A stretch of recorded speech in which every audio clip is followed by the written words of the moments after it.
La radio des Français dans le monde présente le dossier spécial Les ados et l'expatriation, parrainé par Expat Students, le spécialiste des candidatures pour les universités au Royaume-Uni, en Europe et au Canada.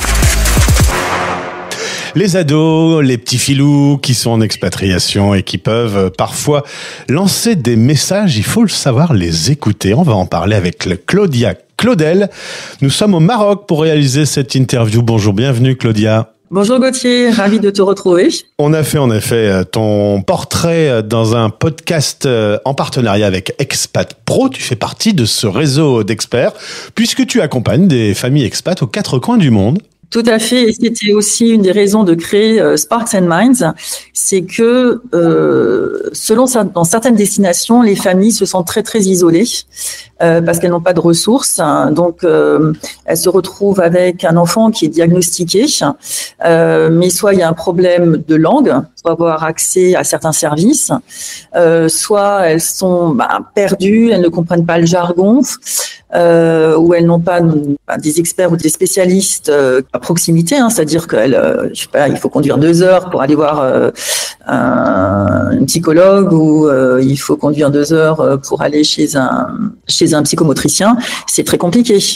Donc c'était aussi une des raisons, c'est pouvoir avoir une possibilité de communiquer avec moi, qui connaît notamment tous les autres systèmes qui sont non francophones, où c'est aussi quelquefois une navigation un peu semée d'iceberg autour. Ouais, c'est un exercice quand même d'adaptation, parce que quand tu rentres dans un autre système que le système français, voilà, ça fait beaucoup de changements, quoi. Voilà. Alors, surtout quand le parent est issu d'un système français et qui doit naviguer un système anglais ou un système IB ou un système américain, il y a des fois, faut décoder. Donc, ça fait beaucoup de paramètres à contrôler et à gérer, en plus de tous les autres de la vie professionnelle du parent et autres. Donc, ça fait beaucoup. Donc, ça permet aussi une plateforme pour pouvoir échanger et expliquer ces différents systèmes. Et j'ai eu de la chance de pouvoir travailler dans ces 3 systèmes différents. Tu les connais, ouais. Alors, on va faire ce focus pour les ados qui sont au collège, notamment pour ceux qui vivent leur première expatriation et ceux qui vivent un grand changement culturel, système éducatif, changement de langue, etc. Tu me dis que ces grands changements chez les enfants qui ont des difficultés d'apprentissage, ça peut un peu chahuter, ça peut réveiller même peut-être ces troubles. Oui, exactement. Ça peut être une forme de catalyseur. Ça fait exploser des choses qui étaient dormantes. C'est un peu comme un volcan, c'est-à-dire que le volcan était dormant, ouais.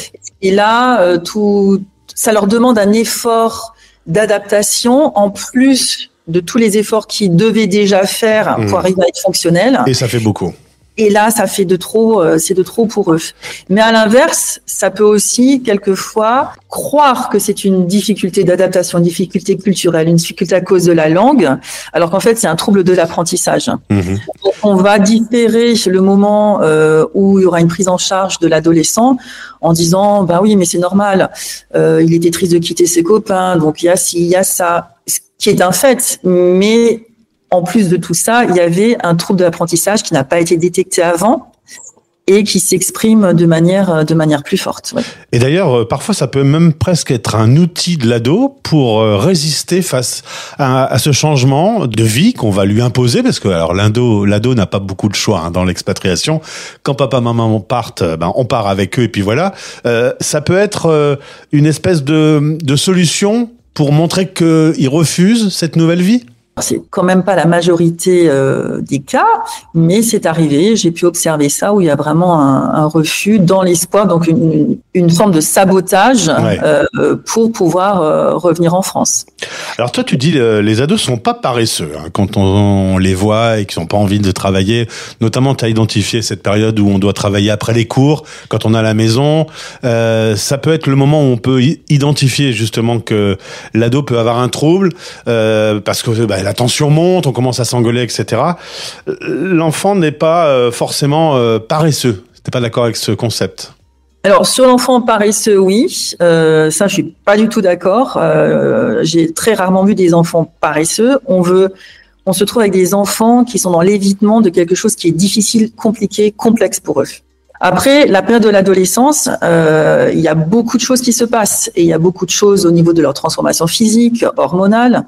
Donc, il y a aussi une forme de fatigue. Donc, il n'y a pas toujours de la paresse, mais il y a une fatigue physique qui est réelle.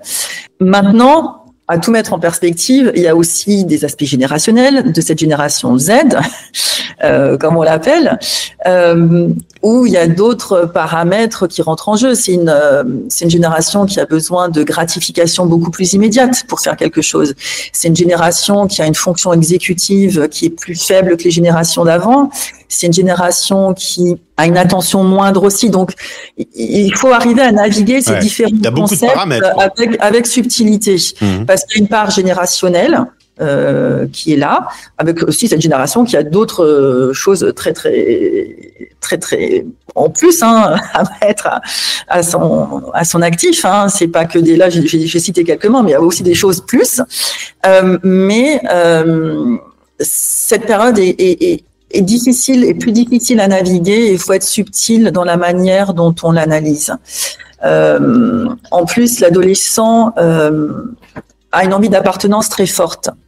Donc, par exemple, si je prends des adolescents qui ont un diagnostic établi, qui ont des aménagements, par exemple, au niveau scolaire, souvent, les adolescents vont refuser les aménagements parce que ils veulent pas être différents des autres. Ouais. Donc, non, ils veulent pas mettre leur casque anti-bruit pour pas être déconcentrés. Non, ils veulent pas faire leur test ou leur examen dans une autre salle parce qu'ils veulent être comme les autres. Donc, ils vont rejeter un peu tout ça. Et pour ceux qui ont été diagnostiqués depuis quelques années, ces adolescents, ils sont en rébellion parce qu'ils disent pourquoi est-ce que moi je travaillais plus dur que les autres? Pourquoi les autres ça leur prend 20 minutes pour faire ça et moi ça me prend 1h10 parce que j'ai de la dyslexie et du TDAH. Donc il y a une forme d'injustice qu'ils vivent quelquefois très très mal. Et est-ce que parfois c'est pas non plus les parents qui, découvrant qu'il y a un trouble, sont les premiers un peu sous le choc, on va dire. Et toi, t'as pas un travail déjà à faire, ne serait-ce qu'avec les parents pour dire bon, voilà, il y a un souci, mais on va s'en occuper. Les déculpabiliser un peu, peut-être. Ah, complètement. Il y a un grand travail d'éducation à faire et de décodage et de décryptage auprès du parent. Et en valorisant le fait qu'il en ait conscience. Mais il y a un processus de digestion. Je dirais même quelquefois, dans certains cas, une forme de processus de deuil, parce que dans l'esprit du parent, il y avait un enfant parfait, un enfant idéal. Et un trouble de l'apprentissage, en fait, ça craque cette idée de perfection. Et pour certains parents, c'est quelque chose extrêmement difficile à accepter, Donc, il faut vraiment travailler avec le parent. Il faut travailler en partenariat.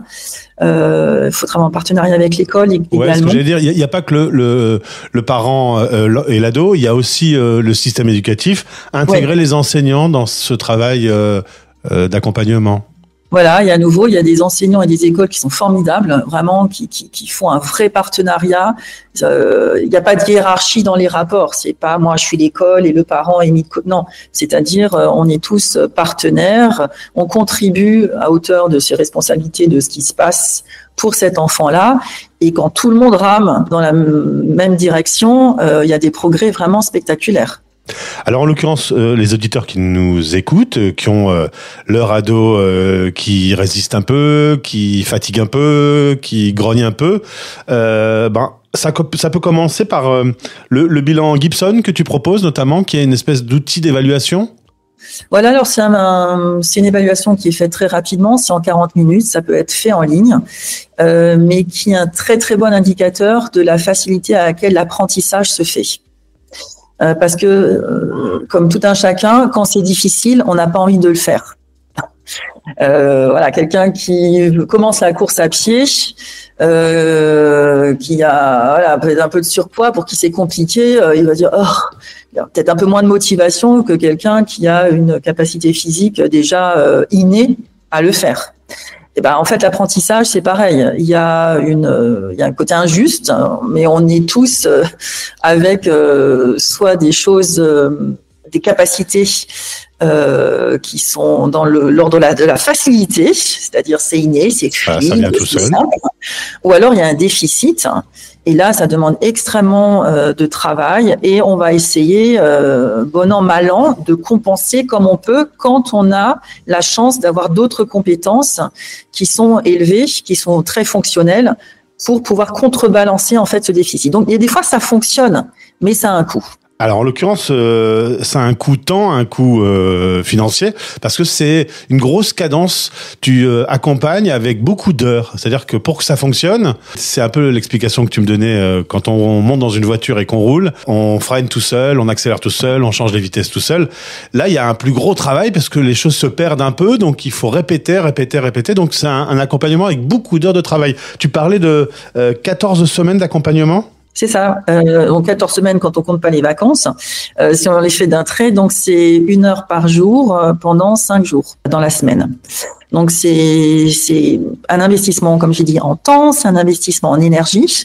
Ça a un coût évidemment, mais quand on voit les résultats après, sur le plan académique, donc après souvent les parents maintenant me renvoient par exemple des map tests pour ceux qui sont les systèmes américains et qui savent à quoi ça correspond, ou des cas de fort, il y a clairement tu vois l'évolution, ouais.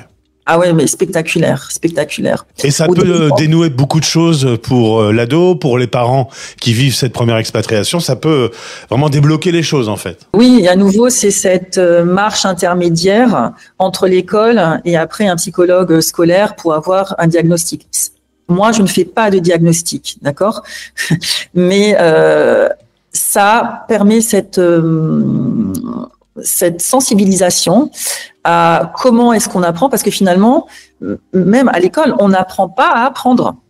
On estime que c'est inné, que c'est naturel, alors qu'en fait, il faudrait apprendre et apprendre comment est-ce qu'on apprend, quelles sont les compétences qu'on utilise. Je veux dire, c'est comme Beethoven, apprendre à lire, c'est comme si on avait dit à Beethoven, voilà, tu écoutes de la musique et puis après, hop, tu fais de la musique, quoi. À un moment donné, il y a un apprentissage qui doit se faire. Pour la lecture, c'est pareil. On peut pas mettre en face d'un livre et dire, voilà, tu regardes ton livre et puis tu auras appris à lire. Non. Et il y a un mécanisme pour apprendre à apprendre. Eh bien, si vous voulez avoir un petit coup de main ou un petit conseil de Claudia Claudel, le lien de son podcast, le lien de son site est présent dans ce podcast. Juste pour terminer, on aime bien sur la radio des Français dans le monde avoir un côté optimiste.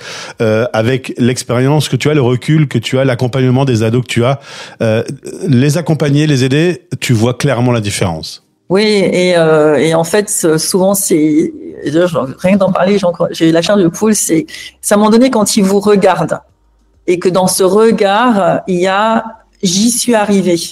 Et ça, je veux dire, ça n'a pas de prix. C'est vraiment un moment magique quand par exemple, dans ce programme, quand il y a des exercices qu'ils pensaient impossibles pour eux, et que, en le construisant étape par étape et en le répétant et qu'ils y arrivent, et qu'il y a ce regard de I got it, ça, je veux dire, c'est juste sans prix. C'est juste sans prix, ouais.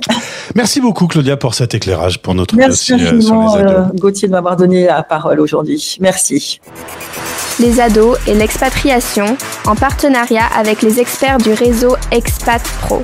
Dossier parrainé par Expat Students, le spécialiste des candidatures pour les universités au Royaume-Uni, en Europe et au Canada.